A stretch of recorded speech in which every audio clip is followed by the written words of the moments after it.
Hello! Today we will be learning about hydroelectricity. So some background. Hydropower has been the leading source of renewable energy across the world, accounting for up to 71% of the supply as of 2016. This capacity was built up in North America and Europe between 1920 and 1970 when thousands of dams were built. Big dams stopped being built in developed nations because the best sites for dams were already developed and environmental and social concerns made the costs unacceptable. The hydropower industry moved to building dams in the developing world and since the 1970s began to build even larger hydropower dams along the Mekong River Basin, the Amazon River Basin, and the Congo River Basin. So here's some maps of the Mekong River, the Amazon River, and the Congo River Basin, where larger hydropower dams have been built. Some benefits for hydroelectricity. It generates electricity without emitting greenhouse gases, and hydropower is completely renewable, which means it will never run out unless the water stops flowing. As a result, hydro plants are built to last, and in some cases, the equipment that was built to last 25 years is still operational even when double the amount of time has passed. Hydroelectricity is the most reliable renewable energy available in the world. Unlike when the sun goes down or when the wind dies down, water usually has a constant and steady flow 24/7. Lakes can be used for recreational purposes and can even help draw in tourists. Look no further than Lake Mead. It was created as a result of the Hoover Dam and brought in over 7.5 million visitors in 2018. This can give nearby towns a huge boost economically. So hydroelectricity is a renewable energy source, but it can also be used for recreational purposes. And last benefit, hydro dams can only be built in specific locations. They can help develop the land for nearby towns and cities.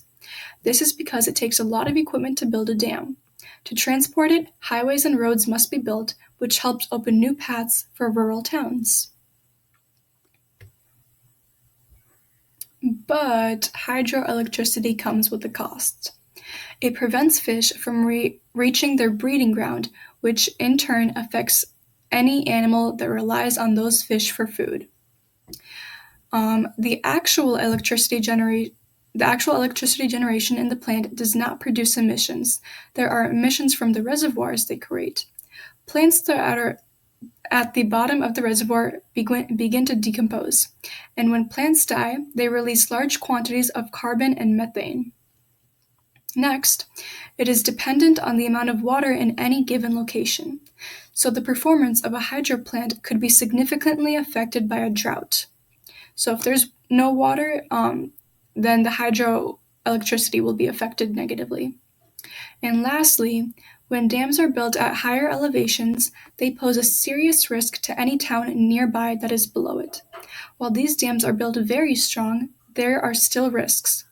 The biggest dam failure in history is the Bankyo Dam failure. Due to excess rainfall from a typhoon, the dam collapsed. The result was the death of 171,000 people. So let's learn about some of the impacts that hydropower has on developing countries. The International Hydropower Association formed under the help of UNESCO in 1995 and began working on the sustainability guidelines in 2004. These guidelines led to the development of the Hydropower Sustainability Assessment Protocol, which is a multi-stakeholder tool for assessing projects at all phases of their life cycle. These developments led to a fundamental shift in how to best plan, develop, and operate hydropower projects and resulted in a growing appreciation of the technology's role in combating climate change, which reduces poverty and boosts prosperity. The World Bank Group is committed to supporting countries to develop and finance the right hydropower projects for local conditions. That means they work with developing countries to ensure that the benefits of hydropower flow to poor people, that planning processes are inclusive and transparent, that the risks and benefits of hydropower are fully understood, and that people and the environment are safeguarded. So let's now read about hydropower in Nepal. Here is a map of Nepal. The hydropower system is dominated by run-of-river schemes in Nepal, while storage schemes have been benefited to control flood, provide irrigation facility, drinking water supply, navigation, recreation, tourism, aquaculture, and generate revenue. The climate change issues raised in Nepal formed Climate Change Council in 1999 and adopted climate change policy in 2011 with its main aim to improve socioeconomic development with improvement of livelihoods by mitigating and adapting adverse impacts and adoption of low carbon emission-based development. Okay, let's do some quick review questions. True or false, hydropower is a renewable energy source?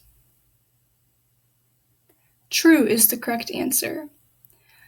True or false, larger hydropower dams were built along the Mekong River Basin, Amazon River Basin, and Congo River Basin?